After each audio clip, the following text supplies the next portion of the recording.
right into it here. I broke this down into chapters for people using YouTube. You can jump right to in a chapter. Now, using an air gun and why. The first thing I want to say is if you want to use a firearm or prefer to use archery to get your job done, that's a personal choice and go ahead. That's up to you. Typically, people are going to be looking at air rifles for a number of reasons, and a lot of people have different priorities, whether it's being less noisy or whatever it is. Um, but generally, I break it down into four areas here. People are going to use them because they're relatively quiet. But remember that not all air guns are equal, and the higher the caliber, typically the more noisy the air gun is going to be. Now, some models produce enough energy to drop coyotes in their tracks. But there are many out there, and most out there, I think, that aren't going to be up to par. You're going to be very disappointed at how many coyotes get away if you use the wrong type of air gun or air rifle. So pay attention. All right. When compared to firearms, projectiles from air rifles don't usually travel as far. In some firearms, you'll have projectiles that can travel for thousands of yards. All right. And people that's important to some people, especially if you're in an urban environment. Now, air guns are increasingly becoming more affordable. I won't try to tell you that every air gun on the market is comparable to a firearm. However, ammo's cheap and so is air. So, you know, take it into consideration. Let's go into ethics and safety. Number one, safety should always be a priority. Safety of yourself and anything that's in front of or behind your target. Um, you want to make sure you hit what you intend to hit. Okay, don't hurt anybody. Don't destroy any private property. I'm not going to scold anybody, and this isn't a lecture. All right. When I talk about ethics and safety, I'm also considering neighbors. Many people live in a urban environment, and noise levels can be of utmost importance to some people, and it's going to drive which air guns they use and maybe even which calibers they're going to choose. But when getting onto neighbors, you want to make an efficient kill, which doesn't end up dead in your eco-terrorist neighbor's rosebush, all right? Let's consider those items when we're taking our coyote. All right, I want to get into motion detecting cameras, motion detectors, game cameras, security cameras.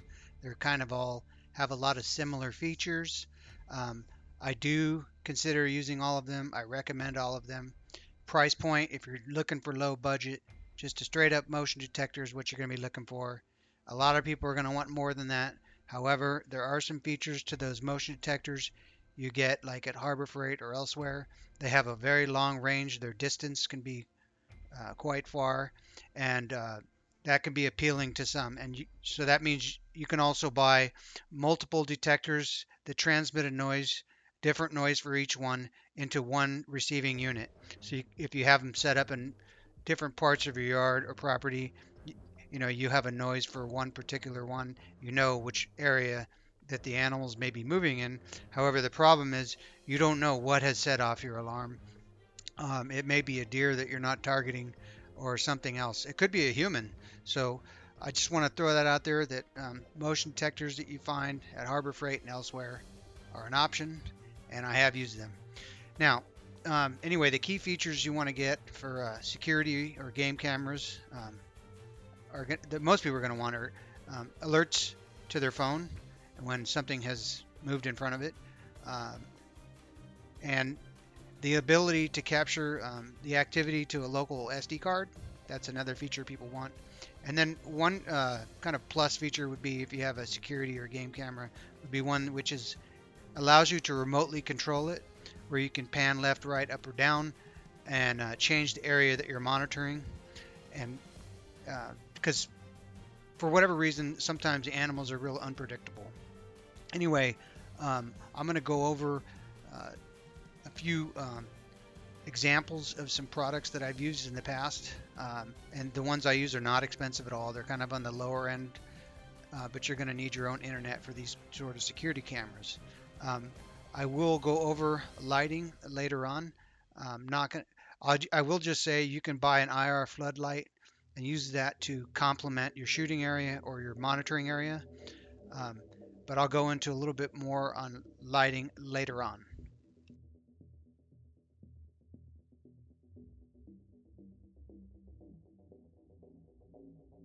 One of the first things I would recommend considering when purchasing security cameras or even a game or trail camera that you're going to use to monitor the area where the coyotes are traveling is to pick up one that has all the features you want.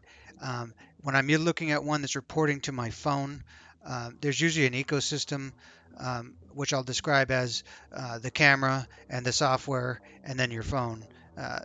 They're connected through an ecosystem, and the camera alerts through the software to your phone the activity. And I use the Zoomy brand here in my, uh, what I'm showing here is the Zoomy brand, and I know this ecosystem. It's reliable. It works. I recommend this because it's low budget, and you're going to have to make the choice on camera systems yourself, but here's one for you.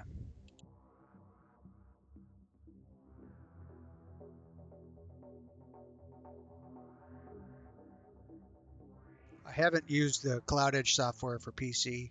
I'm just showing you that these sort of things are out there and you can take advantage of them. Now we're looking at Cloud Edge software on Android with multiple cameras set up. Here I'm going to look at what's called messages. Basically, they're events that happen on each camera. They're separated and you can see them by date.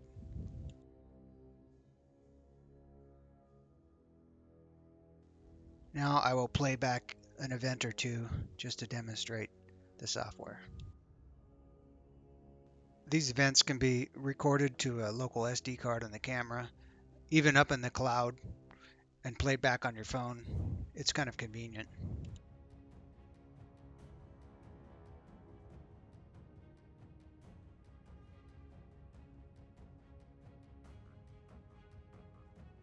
Right now I'm going to show you how to get a live view out of the camera using the Android software. You can see what's out there right now.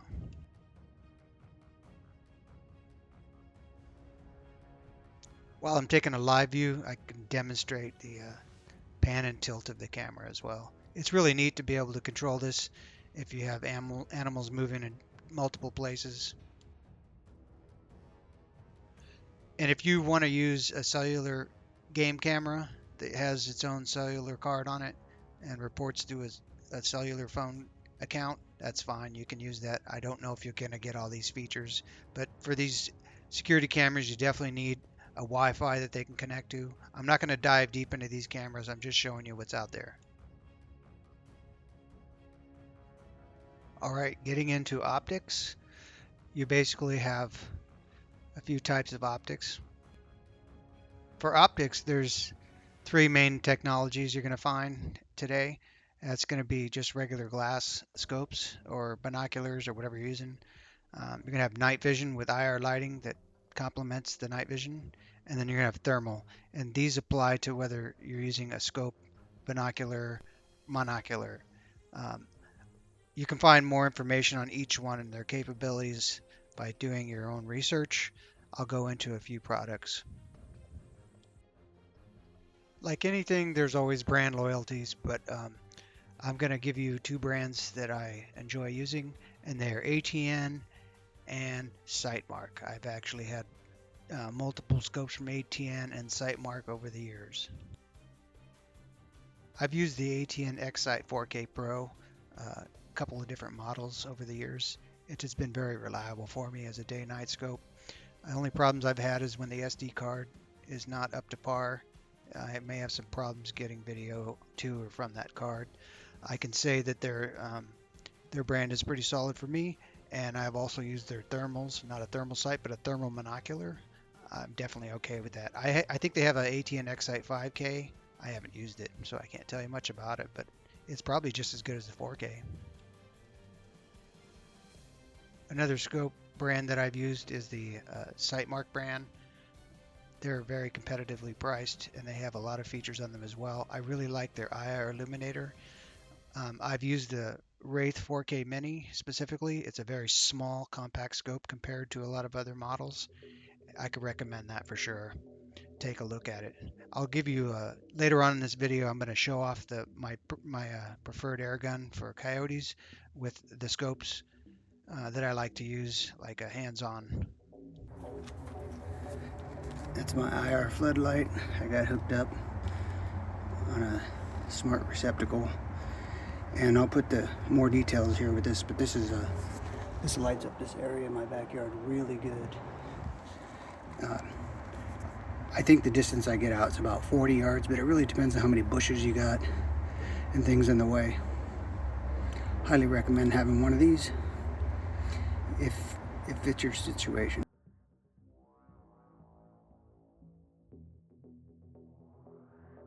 When it comes to thermals, I definitely recommend using them.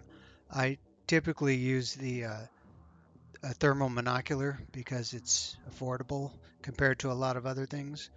Um, I've used the ATN brand specifically at two different models, but I don't think that they have the best thing that's out there.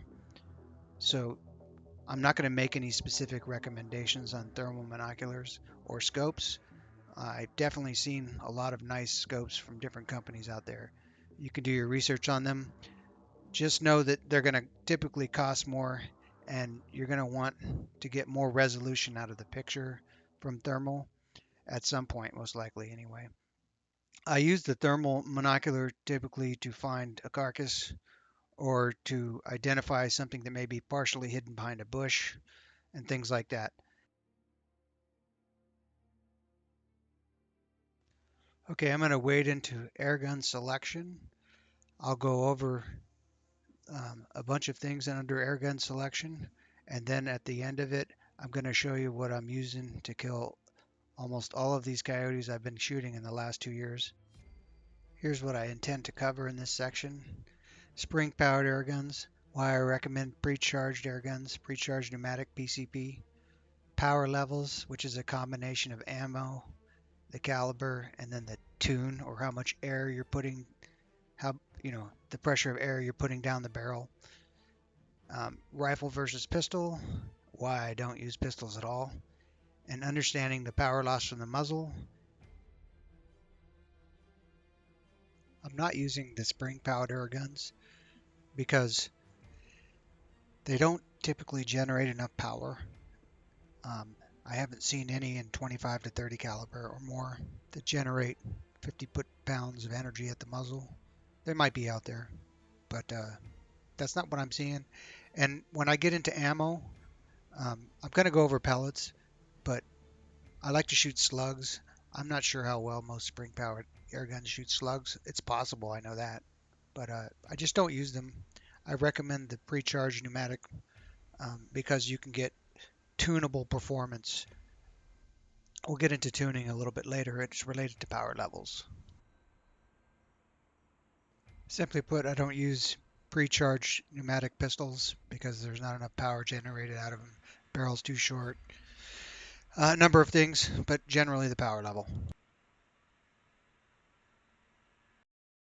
After my experience shooting coyotes with various air guns, I recommend one that shoots a minimum of 50 foot-pounds energy at the muzzle, and I'm going to go into energy calculations in a moment.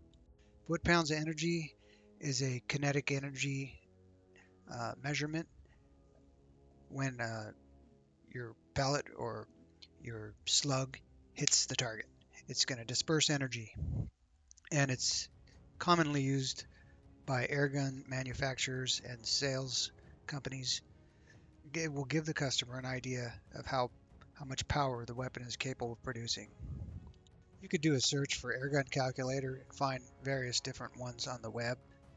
You basically put in a projectile weight and a velocity, and it produces the result. You can certainly take a coyote with less than 50 foot-pounds of energy, and I have, but based upon my experience, this is what I recommend as a starting point. Before we get into specific air guns, I'm going to talk a little bit about ammo. Um, there's two basic types of ammo you're going to find available. They're going to be pellets and slugs.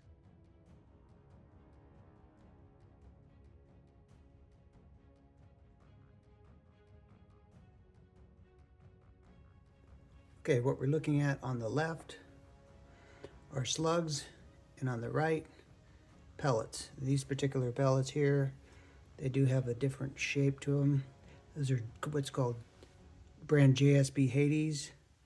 And on the left are Nielsen Specialty Ammo. They're both 25 cal. You see this even has a flat base. Not all slugs have a flat base, but this definitely has. On the right, you can see it has a skirt and it's hollow in the rear. And that difference in that hollow area in the rear versus the flat base can also impact how your airgun will feed the ammo into the barrel. In fact, it may cause problems for you. You'll see some airguns will come with a different, what they call pellet probes. Anyway, that's a quick look at ammo differences. Remember, I'm making these energy recommendations when you're shooting within 100 yards, 50 foot-pounds minimum. I actually use over 70 foot-pounds. Okay, we're at pyramidair.com. I'm going to kind of go through some air guns live here on the, well, not live, but kind of how I would shot for them. You don't have a way on the left to filter by pounds of energy. So you can have 22, 25, 257, 30, 357. Basically any of those calibers can reach 50 foot-pounds if the air gun's capable.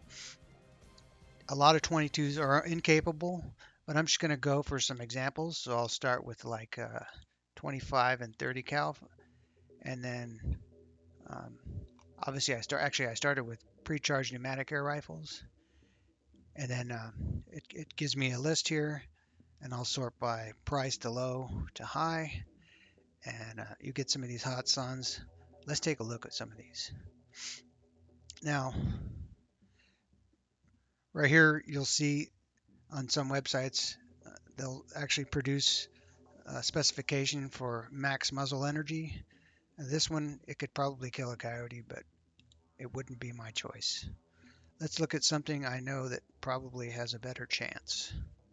Here, these Air Venturi Avengers are 349. And you'll see it selected 177 at only 22 foot-pounds. But if I select 25, it's going to update the specs. And this is about this, you could probably get away with 45 foot-pounds if you make a clear headshot. I'll get into head versus body shot later. The FX Wildcat probably can do it. This one has a 25 caliber. This one's max muzzle energy is 55. It is a bullpup, but I'm not going to get too far into them. I'm just trying to give you an idea of what to look for other than just going to a calculator online. Yeah, the Maverick should be able to do it. The Wildcat with the bottle. Probably this Panthera. I don't know if these raws do. My guess is if you get a 25 cal, it probably is pretty close. Yeah, 60 foot-pounds. So just something to look for. I'm going to give you some examples what to look for. A lot of these cost a lot of money, but you can get by with something cheaper. Or the Gauntlet will definitely do it. And probably 25 or 30 cal. This is a loud gun though. You should know this. Yeah, the 25 is pretty much right there, and the 30 will definitely do it. 99 foot-pounds. These are very loud air guns, but they're affordable. Anyway, I think that's enough here on this. Okay, let's take a look. Hey, dog. My dog might get in the way. Let's take a look at the air rifle that I've been using for the past few years. A couple of years, I think. And there's a lot of air guns at work, so this is what I've settled on for now. This one is in 25 caliber, has a 700 millimeter barrel. Typically, the longer barrel is to generate faster pellet speed and more energy. All right, I've outfitted mine with this Accutac bipod, and Accutac is a good brand. So there's other brands that I use too. So that you want one that's comfortable for you to shoot. in whatever position you're going to be shooting, whether it be from a hide, out a window. I usually shoot right out that window on the ground. And one that you're accurate with.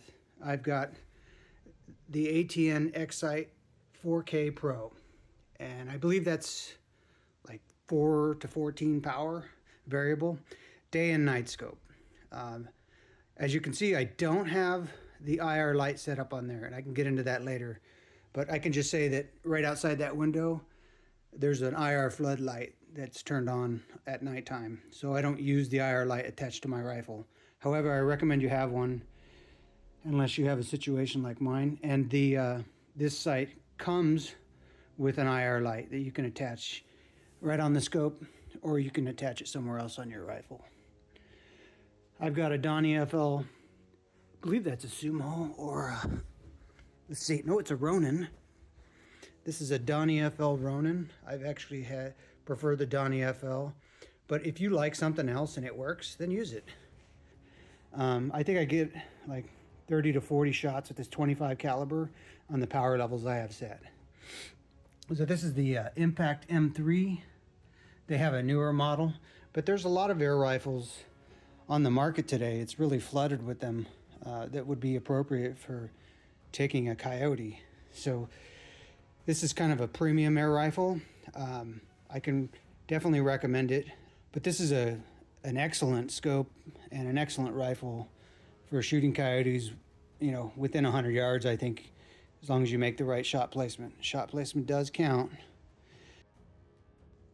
I'm going to talk about shot placement, and first I'm going to just tell you I got this this image from somewhere else, and I got it from africahunting.com, so I'm giving them credit. If you look at this image, you can clearly see the bones in yellow, and then the vitals of the lungs are in blue, the red is the heart, and the green is the brain. The blue, the red, and the green are where I'm aiming for, whether that's from the front or the side. The coyote skull is very thin, so I wouldn't worry about it. And typically with 50 pounds or more energy, you're going to blow through those ribs or at least deflect off of them and hit your vitals anyway. Prior to me putting together this video, I've kind of outlined a bunch of ideas and I put them in a blogger post. Now some of this information is on this blog website, which I'm showing you now, is not quite up to date to what I expect. But this headshot placement for the coyote is pretty good. I think I did a good job with a still image that I got from Creative Commons. Now, when taking a headshot, accuracy matters. You can see the coyote just for reference above without any overlay on it. And then I have the red zone. It's the primary kill zone. I know it looks a little weird, but I describe it there as red is the primary kill zone, where I would recommend placing a frontal or side shot into the skull. If you venture too high from the line between the eyes, eventually the projectile may skip off the skull like a rock skipping off the surface of the water. I have an orange additional kill zone, which is when you might be shooting from an elevated position, or if the coyote puts his head down to like feed on something or smell something on the ground. And of course I have a demonstration here which I'm going to show you where I shot a coyote in the back of the skull to reach the brain, and it worked just fine.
And I don't show a lot of heart or lung shots because most lung shots, the animal runs off. There's not enough energy for the drop them in their tracks unless you're using something even more powerful than 70 foot-pounds in most cases. And the heart isn't always there. There's lots of leg bones in the way, and a brush is actually usually brush in the way. So I'm taking the headshot 95% of the time or more. Bait is a very effective means of getting the coyote to sit still for just a moment in order for you to get the shot off. Um, Coyotes are very fidgety and they wander around.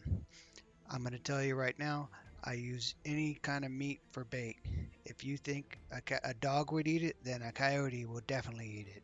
I use fish, I'll use livers, I'll use squid, I'll use any meat that they might eat. I like to place baits, 2 to 3 baits, until they're all consumed. 2 to 3 baits at least 10 feet apart from each other, but within a 20-yard area. I like to place them in strategic areas where I want the coyote to like sit still for just a moment. Because they're going to come pick it up. Sometimes they'll return to the exact same spot where they picked up a bait and there's nothing left, and they'll still sniff the ground. They're going to continue to forage looking for something else that they might have missed the first time. As you use baits more often and they become habituated to your area, you'll find that they'll take a bait sometimes and wander off and eat it somewhere else. They won't always do this. There's nothing absolute, but they'll come back 10 minutes later. Usually they're done with whatever they're doing within 25 minutes, though. So if you don't get them on the first pass, you might get them on the second or third. That's why I use more than one bait.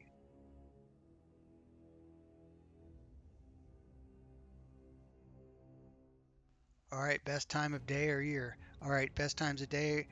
Well, coyote can move all day long or all night, but usually within an hour of dawn or dusk. And they drop their pups usually March through May. So after they drop their pups, they're going to be looking for easy food. That's a good time to use bait. They're going to be looking for easy food to feed their pups.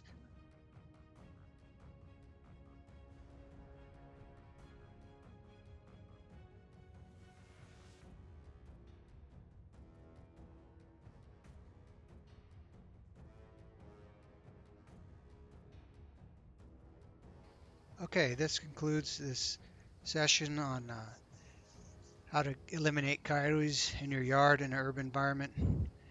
A lot of this information could be used in many different situations, even on different animals. I hope you find it useful. Good luck out there.